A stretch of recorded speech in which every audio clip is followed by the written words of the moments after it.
for critics, for the masses, the parks are sort of unambiguously escape, fun, titillation, that sort of thing. For critics, they were riddled with contradiction, right? So they seemed like sites of liberation and unfettered play, but they were really enclosed spaces that were highly organized, rationalized, and controlled. They were like assembly lines for fun. So this is, the way that Kassin captures this. The various rides are based on the ability to coordinate mass activity through technology. Amusement park managers assume the task of promoting a sense of spontaneous gaiety through calculated means. Right? So an illusion of anarchic freedom. Emphasis on the illusion. It was, in fact, a highly controlled experience. Okay. Social theorists from around the turn of the century, like Simon Patton, who was a sociologist, an early sociologist, called Coney, effectively extensions of industry, right? They convert stragglers of industry into steady ranks of disciplined workers. Zest for amusement urges them to submit to the discipline of work and the habits formed for the sake of gratifying their tastes, make their regular life in industry easier and more pleasant. In other words, amusement parks function as a kind of reward, a carrot that ensured social control of the masses, right? So people would actually work harder in order to earn the money to go to Coney, is basically what he's saying here. Right? Coney became an inducement to work hard. And in that sense, it wasn't a space apart from industry, but rather an extension of industry. Coney also, of course, if we look at the rise, was just offering people a way to better understand their new environment in the modern age. The modern age is, the age when electricity comes along, where we start to have electrified trains and train travel, where we start to get shopping malls, and consumption becomes a real important aspect of cultural life. And Coney acclimatizes people to all of these things, right? So if we look at some of these, so Kassin describes this, but he doesn't give a picture of it. But it's basically a trolley ride where the two cars seem to come right at each other, and just at the last minute, one of them elevates up on a track and goes over the other one. So it simulates a train crash, which was a very real danger of the age. Right? So in this sense, again, it's offering a tighter integration of work and leisure, reality, and fantasy. Right? It's giving people a way to indulge their fears and to control them, master them. The first roller coasters were actually designed based on the model of the mining cars that used to take miners down into coal mines, particularly in the Allegheny. Right, so this is a shot of a mining car. This is a shot of the first railroad. Right? Now they eventually become much more than this, but initially these are effectively just tools of work repurposed for amusement. So again, we can see the integration of these spaces, even though they seem to be very different worlds, reality, fantasy. In fact, they are tightly integrated.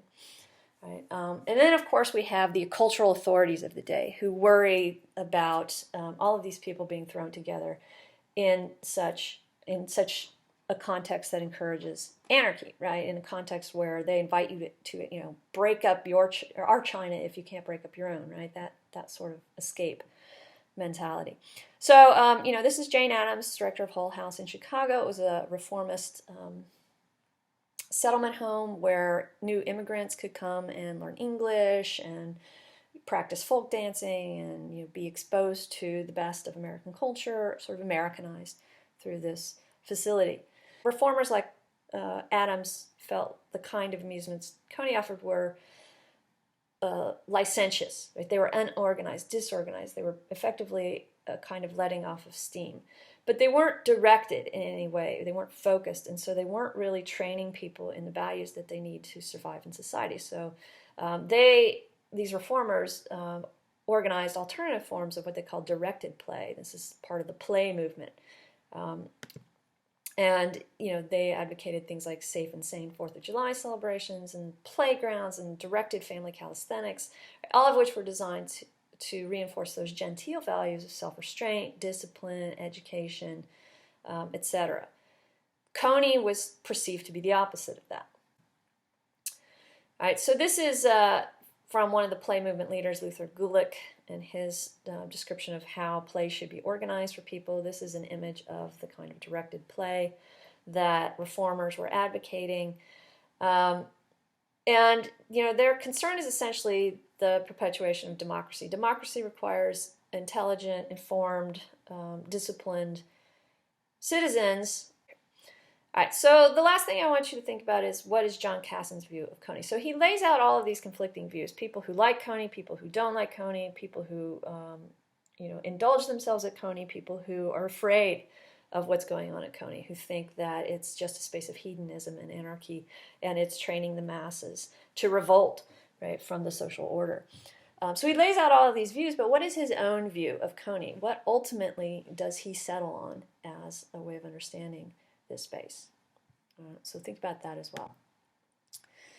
Okay, discussion, quiz. Don't forget, for the discussion, I'm not going to separate you into groups this week, because I'm assuming that not as many people will participate this week. And the groups are really there just to declutter the discussion space for you. So we're just going to have one discussion. If you want to participate, you are welcome to. If you want to pick up a few extra points, that would be the time to do it. The rest of the blend space, I put up, well, okay, I cannot post a copy of the film on the loose, because, so you can see it on the D2L, which is a locked environment, which makes it fair use, but you can't see it on the blend space. So do go to the video section and look at that. I think I put a link off the module for this week to that video. And what that shows you is what Coney looked like in the 1930s, by the time people had become so familiar with it that it actually wasn't the kind of escape that it used to be. But still, it shows you what some of these rides look like and some of the fun that people were having, or by the 1930s, how droll some of this had become. Right. One of the things about popular culture is that it has to be continuously new. It has to be continuously innovative, and it's really hard to top yourself year after year. And eventually, Coney succumbs to the pressure involved with chasing novelty. Right. He cannot produce the same experience of escape when people have been there 20 times, right? So what happens at that point is that the parks decline. Of course, 2 of them burned down. Steeplechase, the first one built, is also the last one there, and it's still, if you go to Coney Island today, that's really what you're seeing, is the remnants of Steeplechase. We'll talk a little bit about what happens to Dreamland next week, because, as I say, it splits off and becomes a sideshow, and we're going to talk about Freaks next week. So we'll get to that then. But, take a look at that video. It's kind of funny. I did put up a few more questions for discussion and for thinking through the reading. And that's pretty much it for today. I think Group 2 covered a lot of the material that needs to be covered in this unit last week. So thanks to them. All right. Enjoy. And I will talk at you next week.